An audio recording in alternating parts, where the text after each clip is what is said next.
Es gibt ja Uhren, die sind künstlerisch anspruchsvoll oder solche, die einfach gut kalkuliert und gefällig sind und sich besonders gut verkaufen.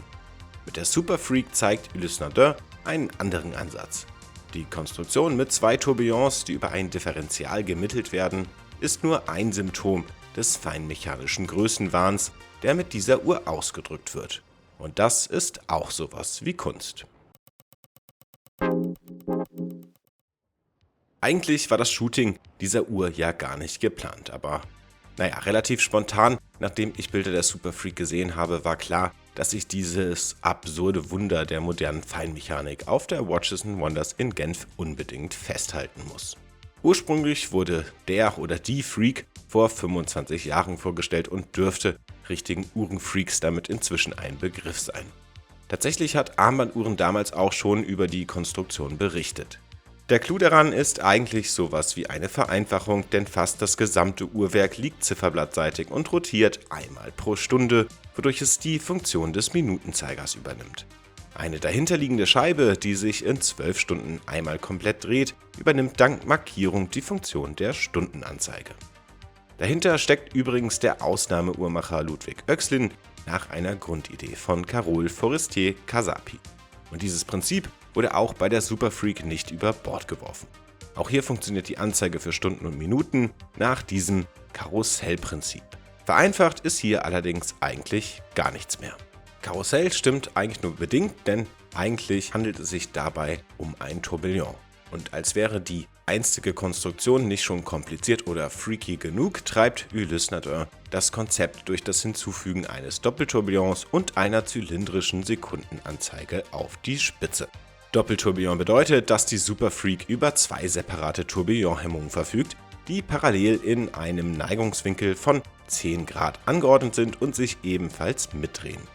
Die beiden Tourbillons sind dabei fliegend ausgeführt, was bedeutet, dass sie nur auf der Unterseite befestigt sind und sich deswegen perfekt einsehen lassen.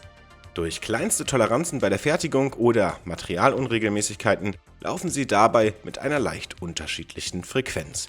Theoretisch lässt sich ein Vorteil für die Präzision erreichen, wenn man aus beiden Hemmungen einen Mittelwert bildet. Dafür bedient sich Ulysse Nardin an einem mechanischen Prinzip, das wir aus dem Auto kennen, dem Differential.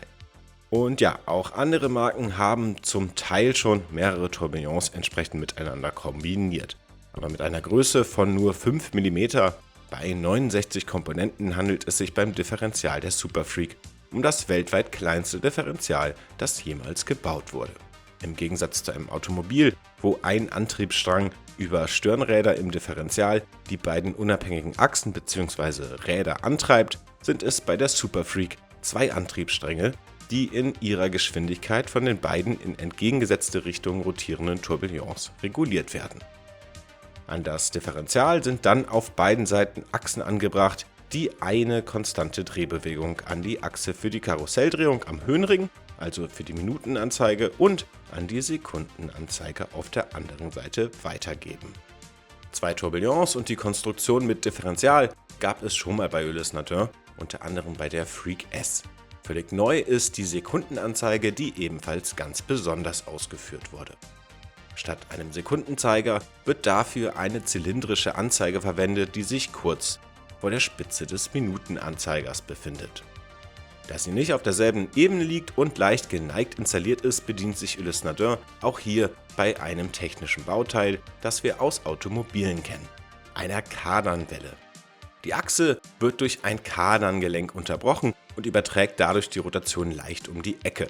Alleine diese Konstruktion besteht aus 11 Einzelkomponenten und ist aufgrund ihrer winzigen Größe etwas ganz Besonderes.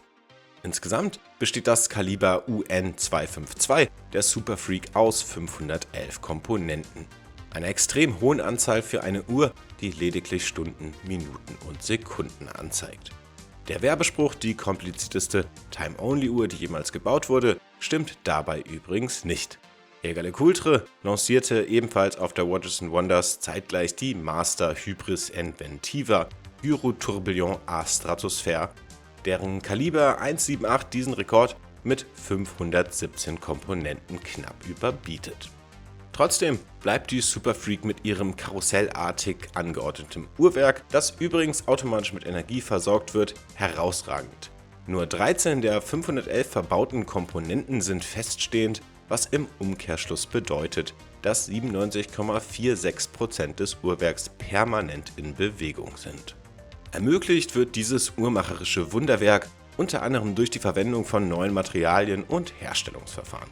Aber die gesamte Assemblage des Kalibers UN-252 bleibt Handarbeit. Etwa 70% der Komponenten werden dabei auch per Hand finisiert. All das produziert Kosten, die deutlich höher ausfallen als der reine Materialpreis des Gehäuses mit 44 mm Durchmesser und einer Höhe von 16,54 mm, welches aus massivem Weißgold besteht. Nur 50 Exemplare der Super Freak werden gebaut und das kann dauern, denn mindestens 60 Stunden braucht ein Uhrmacher für das Zusammensetzen der komplexen Mechanik. Der Preis fällt mit 348.100 € dann auch entsprechend hoch aus. Und auch wenn sie für die große Mehrheit nicht im Budget liegen mag, ist die Super Freak für mich eines der Highlights der Neuheiten aus Genf und ich bin froh, das Wunderwerk mit eigenen Augen gesehen zu haben. Aber was sagt ihr dazu? Ich freue mich über eure Kommentare zur Uhr. Danke fürs Zuschauen und bis zum nächsten Mal.